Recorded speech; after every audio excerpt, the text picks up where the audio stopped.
Olá, boa tarde. Na hora de comprar um imóvel, costuma-se pensar no preço, na localização, no tamanho. Mas é bom, antes de fazer um dos investimentos mais desejados pelos brasileiros, checar as informações sobre a empresa responsável pela obra. No programa de hoje, vamos discutir sobre o direito imobiliário.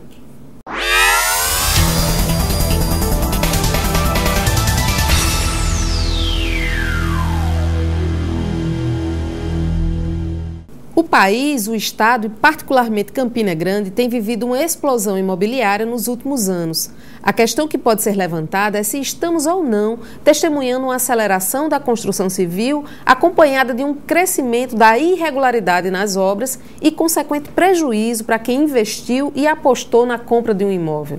Para conversar um pouco sobre o direito imobiliário, convidamos o advogado e professor do curso de Direito da Facisa, Gilbervan Caldas, e o também bacharel em Direito, engenheiro e coordenador do curso de Construção de Edifícios, Ronaldo Menezes. Boa tarde, professores. Sejam muito bem-vindos aqui ao programa Tema Jurídico. É um prazer tê-los aqui conosco. E para começar, professor Gilbervan, um dos problemas mais relatados por quem investe em obra ainda em construção, né, na compra ainda na planta, é o atraso na entrega da obra. Como se prevenir, como se proteger de um problema desse? Boa tarde, Carla. Boa tarde aos ouvintes do programa. De fato, esse problema de atraso em entrega de obra é um problema que tem sido frequente e na reclamação contra as construtoras. O consumidor, na hora de comprar um imóvel, como ele vai fazer um investimento, via de regra de grande monta, ele tem que ter cuidado, como tem cuidado em qualquer compra. Analisar como é que está sendo feita a proposta do produto que está sendo vendido. Então, a construtora divulga no seu encarte material publicitário a sua previsão de entrega da obra. Mas toda venda de imóvel deve estar, por segurança, vinculada a um contrato. E no contrato estabelece prazos, inclusive eventuais prorrogações de prazos que poderiam ser estabelecidos no contrato. Então, o consumidor tem que perceber quais são esses prazos fixados e, caso esses prazos não sejam cumpridos, aí ele passa a ter direito de exigir algum reparo, alguma indenização do construtor. Então é legal essa cláusula de prever já uma prorrogação. Está previsto para entregar em junho de 2013, mas podendo ser entregue até dezembro de 2013, isso é normal dentro de um contrato? Veja só, nós estamos diante de uma relação de consumo. E como existe uma relação de consumo, nós estamos submetidos ao Código de Defesa do Consumidor. O Código de Defesa do Consumidor, ele afasta algumas cláusulas contratuais quando elas sejam consideradas abusivas. Então, essa possibilidade de prorrogação, ela não é por si só uma cláusula abusiva. Mas se você for imaginar que você está diante de um contrato que tem uma previsão de entrega de 2 anos, e na cláusula seguinte estabelece que ela pode ser prorrogada por mais 2 anos, é desproporcional. Então, a prorrogação ela tem que ser um tempo apenas necessário para uma conclusão de uma obra, e não para que ela seja feita como um prazo regular, o inicial.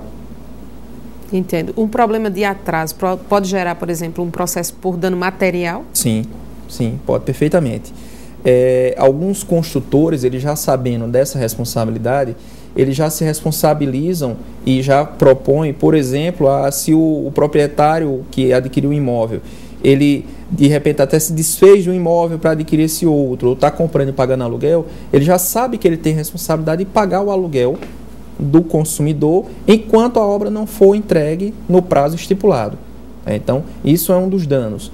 Existem outros danos decorrentes disso, do tipo, nós sabemos de casos de pessoas que programam até casamento, viagem de lua de mel, na perspectiva de quando retornar já vai entrar no imóvel novo.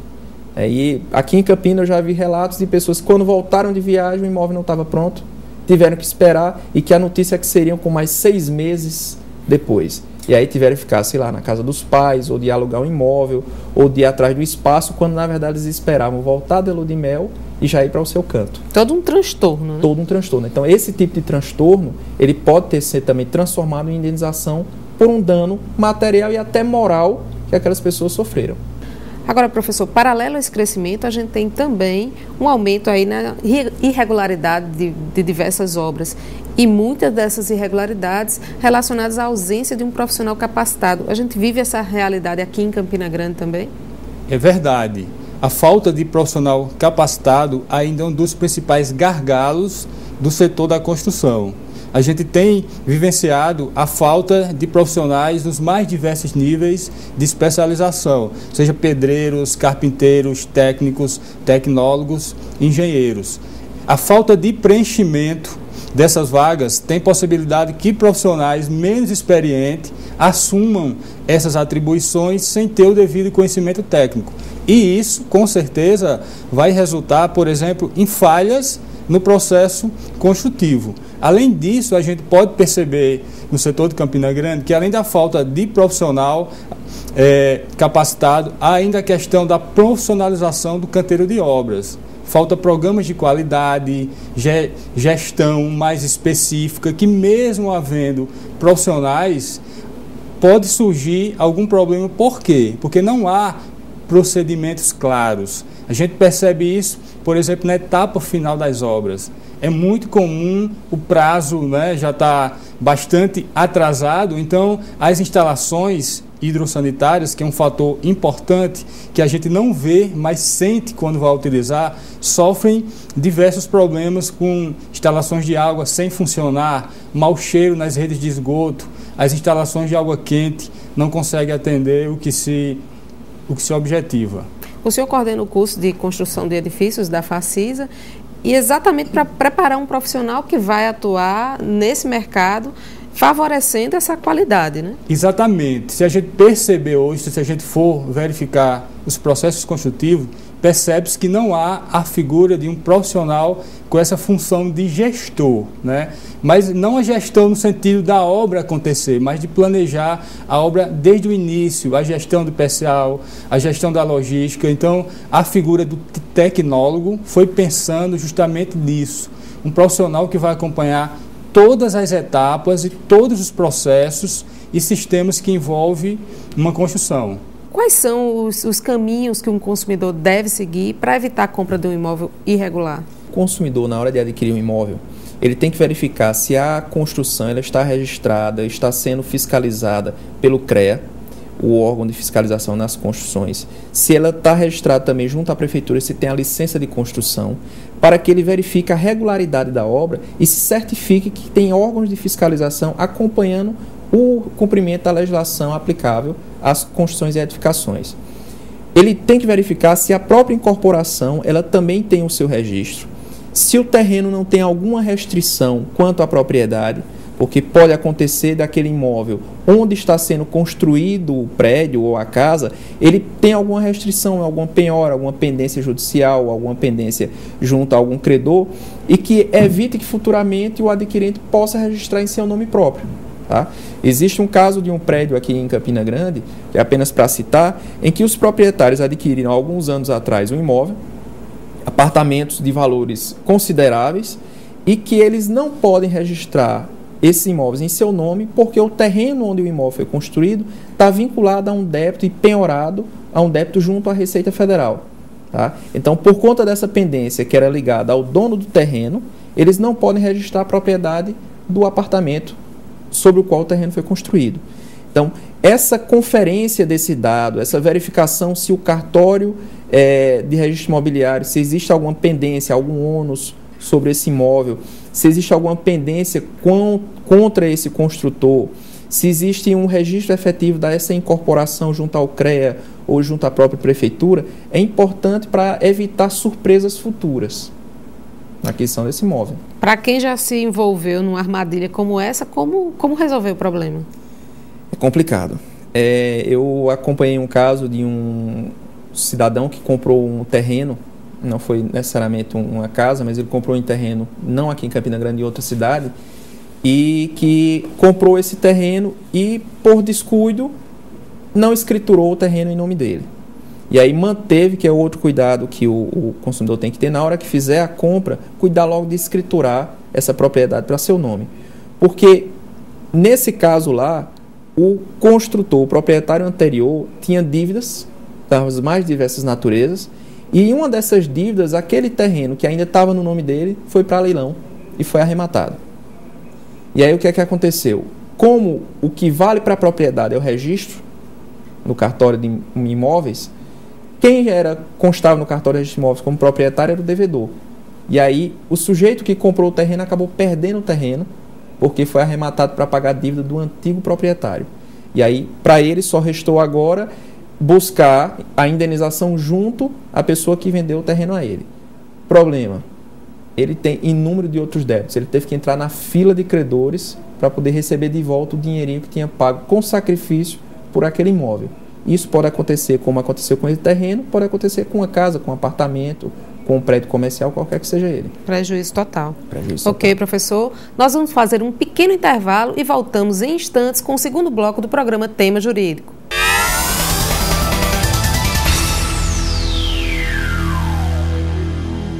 De volta com o programa Tema Jurídico, que hoje está discutindo sobre o direito imobiliário com o advogado e professor de Direito Gilbervan Caldas e o engenheiro e coordenador do curso de construção de edifícios, Ronaldo Menezes. Professor Gilbervan, a gente tem, para quem comprou um imóvel financiado pela Caixa, por exemplo, e posteriormente a Caixa faz toda uma vistoria para poder liberar o financiamento e posteriormente encontrou problemas estruturais no imóvel. Como resolver um problema como esse? Veja só, toda construção ela tem uma garantia. O construtor ele fica obrigado a reparar defeitos que aparecem depois mesmo da entrega do imóvel que estejam ligados à parte estrutural. E aí o professor Ronaldo pode até esclarecer mais o que seria essa parte estrutural que ele está responsável. E aí tem um prazo estabelecido na legislação de pelo menos 5 anos dessa garantia que o construtor tem que dar. Então, aparecendo isso, ele vai ao construtor e requer que ele refaça esse reparo, né? Isso é um direito que não precisa nem estar no contrato, isso está na lei. E mesmo que o contrato diga de modo diferente, a lei é que prevalece. Então, essa cláusula do contrato ela vai ser considerada abusiva. No que se refere ao financiamento, é legal, por exemplo, o banco exigir que o consumidor abra uma conta corrente no banco para poder ser liberado o financiamento? Veja bem, recentemente eu estava avaliando essa situação e dentro do direito do consumidor tem uma coisa chamada venda casada, né?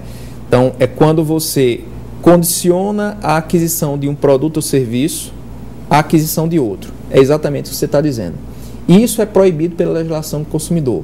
Tá? Então, os bancos não podem condicionar a liberação do financiamento a que você abra ou mantenha a conta naquele banco. O consumidor tem a liberdade de escolher em qual banco ele vai querer manter a sua conta. Ele apenas está fazendo uma operação de crédito. E essa operação de crédito não tem que estar diretamente ligada à manutenção ou existência dele como correntista daquele banco. Então, esse condicionante, isso é vedado pela legislação do consumidor. Só que isso é uma prática que é repetida por todos os bancos, inclusive os bancos oficiais. E ações e mais ações, então a gente vai ter... É possível discutir. Quem quiser exercer o direito de não ser obrigado a utilizar ser submetido, melhor dizendo, a esse condicionante, tem o pleno direito de cancelar a conta posteriormente. O problema é que o consumidor ele está numa situação que ele está esperando o crédito ser aprovado. E se ele se negar a abrir a conta, o banco não vai liberar o crédito, justificando outros motivos, mas sabendo que é a falta de cumprimento desse requisito. Então, se posteriormente à aquisição do crédito o consumidor não quiser manter a conta naquele banco, ele pode chegar lá e exigir que a conta seja encerrada e que continue pagando financiamento de outra forma que não seja o débito naquela conta. Além desse problema, professor Ronaldo, a burocracia ainda também tem sido um entrave para a construção civil? Com certeza. Carla, para você ter uma ideia, especialistas dizem que você já deve levar em conta hoje que 15% do valor da obra final é gasto com todas as etapas burocráticas. Antes de continuar a falar sobre burocracia, eu queria só falar um pouco sobre o assunto anterior, que tem também algo que eu acho que praticamente o professor pode até confirmar aqui comigo, que em Campina Grande, eu pelo menos conheço pouco, que chama-se o manual de uso. O construtor ele é obrigado a fornecer ao comprador todas as informações referentes àquela obra. Que informações? Todas as plantas, planta baixa, planta de elementos estruturais. Quando ele falou da estrutura, toda edificação ela tem que ser sólida, né? Ela tem que resistir às intempéries, ela tem que gerar conforto. E esses elementos estruturais, muitas vezes, passam por projeto e tem que ter sido feito por profissional, né, específico e também executado diante das normas. Então, eu vejo uma grande dificuldade hoje do usuário receber esse manual. Esse manual vai permitir que ele adeque o seu uso, a adequação de uso, e também que ele faça a manutenção. Muito mal hoje estão entregando um memorial descritivo. Exatamente, né? Então, por exemplo, eu não recebo as plantas de instalações hidráulica, por exemplo, e quero fazer modificações, quero instalar um pegador de uma toalha e acerto a tubulação. Né? Isso não poderia ser exigido no momento do financiamento? O banco financiador não poderia vincular a liberação do dinheiro à entrega dessas plantas? Normalmente, nos contratos, isso faz parte de uma cláusula. Até, inclusive, quem assina o contrato, muitas vezes, assina dizendo que está ciente de todas as especificações técnicas e que conhecem todos os projetos. Até porque os projetos, é natural que se mude durante a execução. Um projeto é algo que se pensou, mas que com certeza surgirão muitas dúvidas ao decorrer. Então é ideal que se passe aí, que o consumidor passe a exigir nos próximos anos, né, e que os próprios construtores criem essa ideia também de, nas suas empresas, destinarem departamentos para que se crie esses procedimentos. Para o construtor isso é um diferencial para ele. Isso. O que é obrigação, para alguns construtores passam a ser um diferencial. Porque como muitos não cumprem essa obrigação, quem cumpre acaba sendo... Se destacando, né? Se destacando. Como a questão da medição individual de água, né? Sim. Que praticamente a racionalização de água exige isso e é matéria de divulgação, né? De marketing imobiliário. Mas voltando à questão da burocracia, sim, é algo ainda muito prejudicial. Isso tem gerado, inclusive, desemprego. Para você ter uma ideia, antigamente a Caixa Econômica tinha mais de 200 procedimentos para aprovação de projetos. Conseguiu-se hoje em torno de 30, mas, por exemplo, até que se chegue nas prefeituras, né? Cada cidade tem o seu código específico que vão definir os procedimentos. Então, são longos e longos pagamentos de taxas, licenças, e que aumenta quando a obra é feita para o setor público. Aí a burocracia aumenta mais ainda. Agora, a concorrência tende a reduzir isso aí no que se refere ao órgão financiador. O Banco do Brasil agora também entrou nesse mercado, né? Exatamente. Concorrendo com a Caixa Econômica. E promete reduzir... Exatamente. Eu estava até vendo um artigo que dizia que o país é bem desenvolvido na parte da internet, né? E que com a internet burocratizou mais ainda, né? A gente vê que algumas linhas da justiça, como o direito do trabalho, já tem, né, um processo informatizado, mas as licenças, elas correm pilhas de papéis e mão e volta, e enfim, um longo tempo que às vezes faz até com que investidores desistam daquele empreendimento. E compradores também, né? Professor Gilbervan, quando é que é lícito romper um contrato, desistir de um contrato? A qualquer tempo você pode desistir do contrato. Agora, você tem que sujeitar as cláusulas de rescisão. Tá? Se você não tiver um justo motivo para rescindir um contrato, então você vai ser sujeito a pagar uma multa rescisória que, via de regra, estão estabelecidas nos contratos. Tá? O consumidor ele tem que se amparar em formar provas. Então, coisas do gênero. Se ele verificar que a obra, que mesmo antes de estar sendo entregue, não está cumprindo as normas regulamentares, ele pode exigir o fim do contrato, porque sabe que aquela construção não vai ter o padrão que ele esperava na época que foi negociado. Então, ele tem que se munir de provas para poder fundamentar a quebra do contrato sem precisar pagar essa multa. Se ele não conseguir comprovar isso, então, necessariamente, a não ser que o construtor abra mão dessa multa rescisória, ele vai ter que pagar a multa ao construtor para rescindir esse contrato. Ok. Nós vamos fazer um intervalo e voltamos em instantes com o último bloco do programa Tema Jurídico. Não saia daí.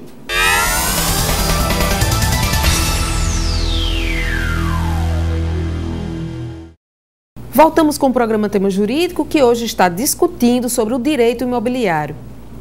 Professor Gilbervan, no caso de um casal que mora no imóvel, né, que pertence ao casal, mas que está no nome de uma outra pessoa, em caso de separação, alguém aí vai ficar no prejuízo? Carla, veja só. Como eu disse há pouco, o ideal é que as pessoas, ao adquirirem um imóvel, elas já transfiram esse imóvel para o seu nome. Mas por razões financeiras, pelo próprio custo do registro do imóvel, ou por problemas em relação ao seu nome, algumas pessoas preferem não colocar o imóvel registrado como seu. E aí, quando chega numa circunstância dessa, seja quando existe a separação do casal, e que aí o casal vai discutir sobre a propriedade, existe a dificuldade da prova dessa propriedade na hora de dividir esse imóvel. Então, a esposa ou o marido pode exigir dizer, não, esse imóvel foi adquirido por nós, é nosso esse imóvel. Quando ele vai no registro imobiliário, não está registrado o nome dele. Mas ele pode se fundamentar em outros elementos, como deve ter existido um contrato de compra e venda nesse imóvel, feito em nome de um ou de outro. E esse contrato de compra e venda ou recibos de pagamento vai servir de prova que houve a aquisição da propriedade, só não houve ainda a transferência. E aí ser colocado na hora de uma separação para poder ser feita a partilha também desse imóvel que pertence ao casal e que deve ser partilhado. E quando o marido tem, por exemplo, um filho fora do casamento e o casal tinha um único imóvel, né? Como é que é feita a divisão após a morte, por exemplo, do cônjuge? Não, veja só, independentemente se o filho foi do casamento ou foi um filho de uma relação extraconjugal, seja do marido ou seja da mulher, esse filho tem os mesmos direitos que os filhos que foram nascidos do casamento. Então, na hora da partilha, se o regime de comunhão seja parcial ou universal, a viúva ou viúvo vai ter direito à metade, que é o que chama meiação. E a outra parte vai ser dividida por igual por todos os filhos, sejam do casamento ou extraconjugais. Professor Ronaldo, recentemente foi publicada em Campina Grande uma escala de bairros, né, por ordem de valorização imobiliária. De uma maneira geral, temos uma supervalorização dos imóveis em Campina, com o valor do metro quadrado indo aí de 5 a 6 mil reais. É real esse valor? Carla, a gente percebe que Campina tem obra por todos os cantos da cidade. Naturalmente, que tem os bairros, além dos bairros, uma série de fatores estruturais que fazem com que o valor do imóvel mercadologicamente aumente. Por exemplo, dotação de infraestrutura de saneamento. São locais próximos a comércio, a equipamentos de lazer, saúde. Então, por si só, os imóveis desses locais têm um valor maior. Agora, naturalmente, imóveis isolados, com características próprias, assumem outros valores. Então, a gente vê, por exemplo, imóveis com altos valores nos bairros do Alto Branco, do Catolé, no Mirante e na Prata, principalmente. É algo que foge um pouco da normalidade. E até porque aquele boom inicial já está passando. Agora a gente já está chegando no que a gente diz no que é mais real. A oferta e a procura já está mais, vamos dizer assim, mais balanceada. Então a gente já está chegando num valor real de mercado que eu falei, que esses elementos estruturais é quem vão, né, estipular o preço real. Certo. A gente tem percebido uma verticalização aqui em Campina. E em alguns casos não é difícil a gente encontrar casas à venda. Então é meio que uma migração, né, de quem está saindo do imóvel tipo casa para apartamento.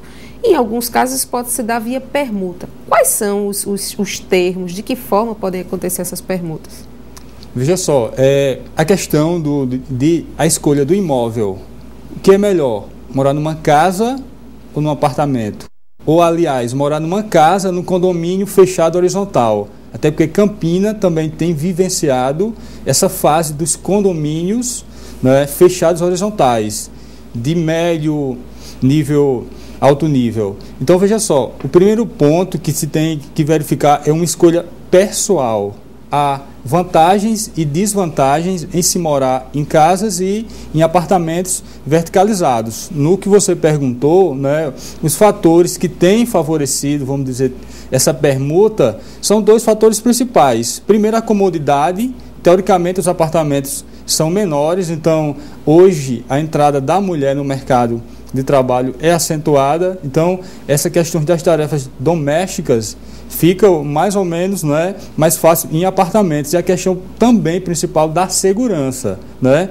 Acha-se ou se comenta que a segurança nos apartamentos verticalizados é bem melhor do que a questão da casa, mas são fatores pessoais, né, pessoais financeiros que têm que ser levados em contas para a decisão final. Mas a gente percebe que tem acontecido isso, Campina tem passado por uma verticalização, que os principais fatores que se acredita a isso são esses: a comodidade, a vida hoje, os casais têm poucos filhos e os filhos passam um dia fora de casa com tantas atividades, então está havendo sim essa permuta. E alguns construtores estão aceitando, por exemplo, um imóvel, uma casa, um terreno, por uma entrada ou por um apartamento em si. De que forma se dá esse tipo de permuta? Sim, isso aí é no valor do contrato. No valor do contrato, tem um contrato que se estipula, né, o valor da casa, e que você vai reduzir ou com dinheiro em espécie ou com, e não só carros, viu? Aliás, não só casas, mas tem se aceitado, né, professor? Diversos outros bens móveis, veículos. Isso sim entra, é moeda de negociação na estipulação do valor do contrato. Ok, professores, obrigada pela presença de vocês aqui.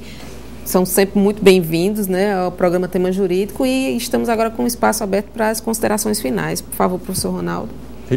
Eu que agradeço a participação, né? A gente torce que o nível da construção melhore, principalmente em Campina Grande, que tenhamos consumidores mais conscientes, que saibam exigir, e que construtores, né, também mais conscientes de que o produto que eles estão fornecendo vai melhorar a vida de muitas pessoas, com conforto e etc.